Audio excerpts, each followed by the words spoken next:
Bon, ici j'ai fait une petite vidéo qui a montré bon, le calcul.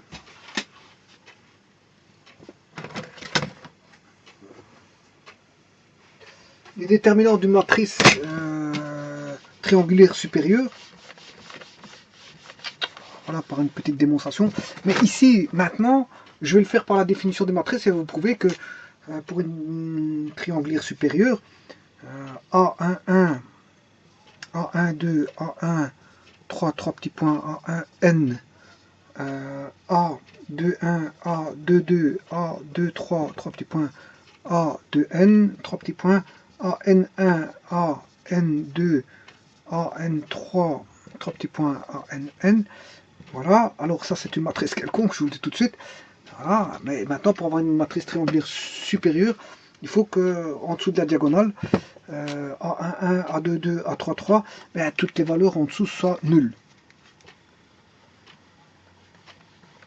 Donc on doit avoir des zéros partout ici. Eh bien, j'ai fait une démonstration que vous voulez consulter, qui disait que la matrice là vaudra en 1, 2, en 1, fois 1, 2, 2 fois A3, 3 fois 3 petits points fois ANN. Alors, il est aisé de démontrer par les formules du déterminant de matrice. C'est la somme de moins 1, j étant, je veux dire, la parité de la permutation, de A1, J1, A2, J2, A3, J3, A4, J4, AN, JN. Voilà. Alors, qu'est-ce que c'est qu'une matrice triangulaire supérieure? Ben, c'est tous des nombres qui sont nuls en dessous de la diagonale. Ce qui veut dire que, quels que soient les I, J, eh bien, on aura des zéros. Quand est-ce qu'on aura un zéro? Quand le I, A, IJ égale 0, si on a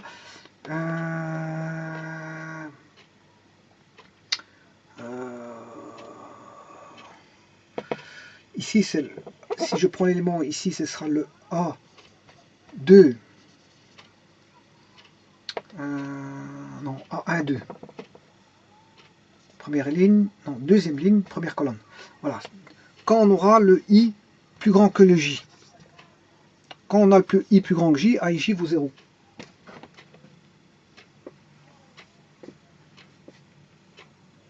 Ici, le I est plus petit que le J. Donc voilà, I est plus petit que le J. En dessous de la diagonale, le I est plus grand que le J.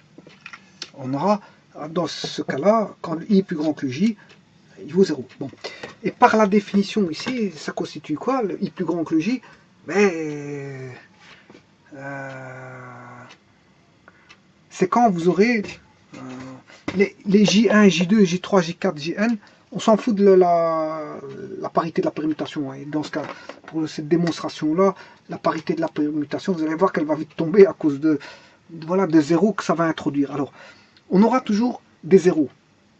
Pourquoi on aura toujours des zéros? Parce que, sauf pour un cas, on ne va pas avoir de zéros, parce que, justement, les J1, J2, J3, J4, Jn sont les permutations. Si vous permutez, justement, c'est parce qu'en fait, vous allez avoir un ordre qui va changer entre le JI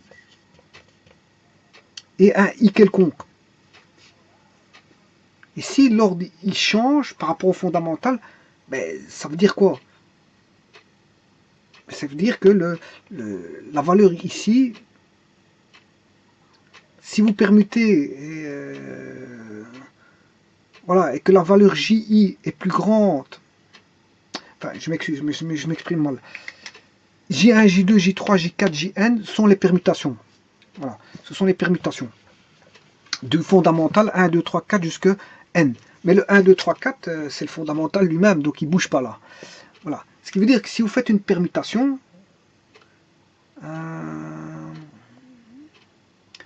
les JI sont les permutations, à un moment donné, vous aurez toujours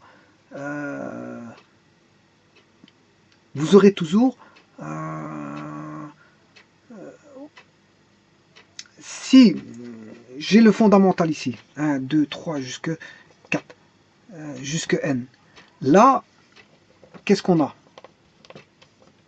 On aura A11, A22, A33, A44, jusqu'à ANN. Et bien là, vous voyez qu'il n'y a pas de permutation. Il n'y a pas de permutation, parce qu'on a 1, 1, 2, 3, 3, 4, 4, 5. Bon, c'est le seul où il n'y a pas de permutation. Donc à aucun moment, si vous n'avez pas de permutation, fatalement, vous n'aurez jamais I plus grand que J. Jamais. Voilà, vous n'aurez pas de I plus grand que J. Donc à aucun moment, ici, il va contenir de 0. Et ça, c'est la diagonale, ça. Ça, comme par hasard, c'est la diagonale. Donc, le déterminant voudrait la diagonale, parce que à tout autre moment, vous aurez un 0 qui va s'inclure. Pourquoi? Parce qu'il y aura une permutation, et donc, qui dit permutation, on dira parité de la permutation du fait que on a permuté, voilà, on a permuté deux éléments, et fatalement, si on a permuté, quelque part, on a changé, je veux dire,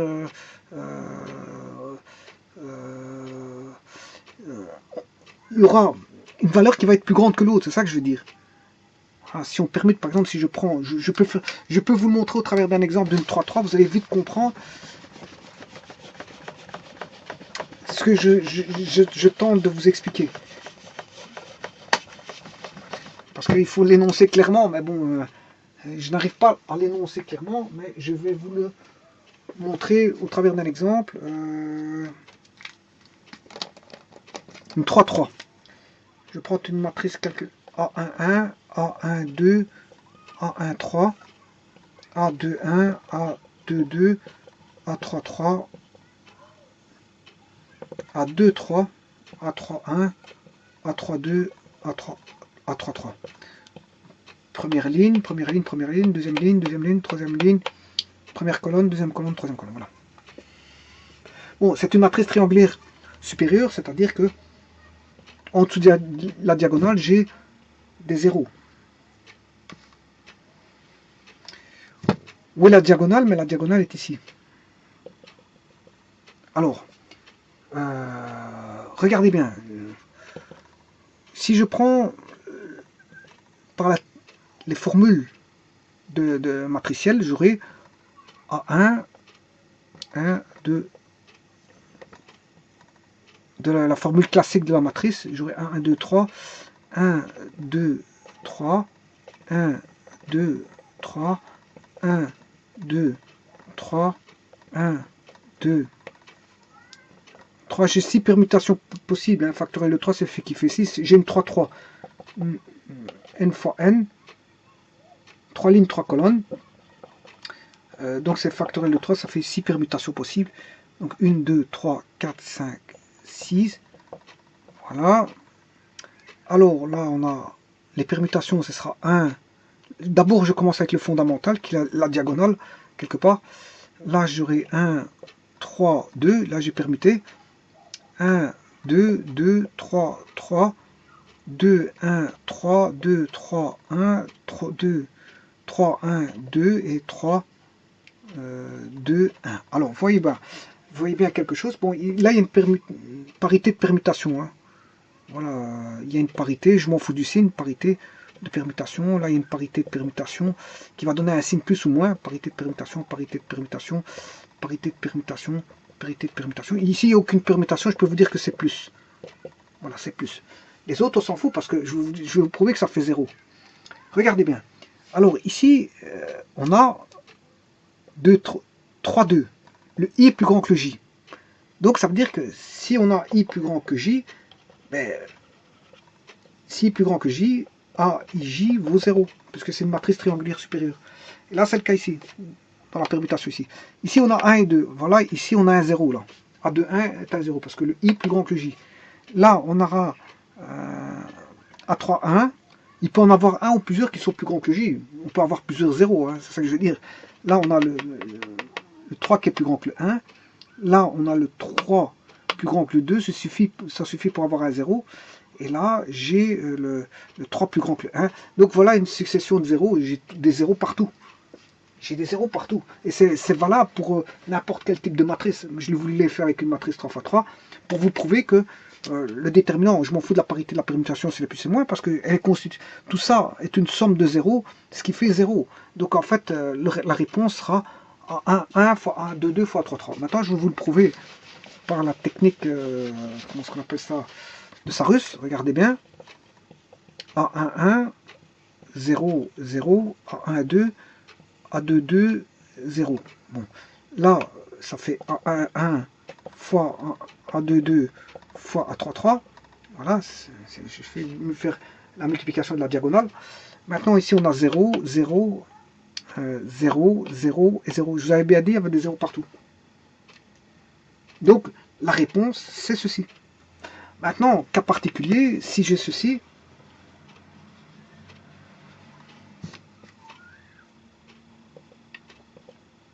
ben, le déterminant vaut 1. Si j'ai la matrice unitaire, c'est un cas particulier. Oui, ça c'est une matrice, on va dire, qui est triangulaire supérieure et inférieure. Donc c'est une matrice qui est, comment est-ce qu'on appelle ça, diagonale. C'est une matrice diagonale. Voilà, une matrice diagonale. Et en plus, sa diagonale vaut que des 1. Donc c'est une matrice unitaire. Une matrice identité ou unité. Matrice unité. Voilà. Donc le déterminant vaut 1.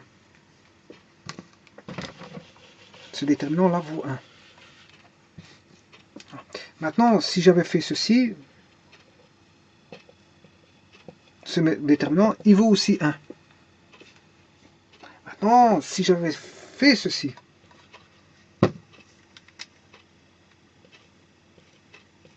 ce déterminant vaut 0. Parce que c'est le produit de la diagonale. Si maintenant j'ai ceci,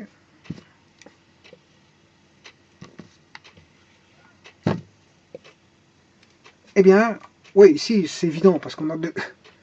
Ah non. Donc ici, ce déterminant vaut aussi 0. Parce que la diagonale, ben, il y a un 0, donc le produit vaut 0. Donc attention, quand vous voyez une matrice triangulaire, ça peut vous parler face inférieure.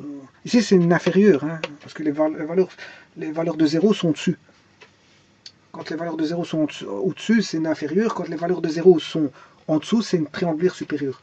Donc vous voyez que quand vous avez une triangulaire supérieure, ça doit vous faire tilt. Ça peut vous simplifier grandement les calculs quand vous avez des triangulaires. Et on recherchera souvent dans les calculs de déterminants des triangulaires, hein, voilà, pour faciliter l'emploi de calcul de déterminants. On va utiliser justement des systèmes pivots, des systèmes triangulaires pour justement faciliter l'emploi des calculs au niveau des déterminants. Je vous remercie.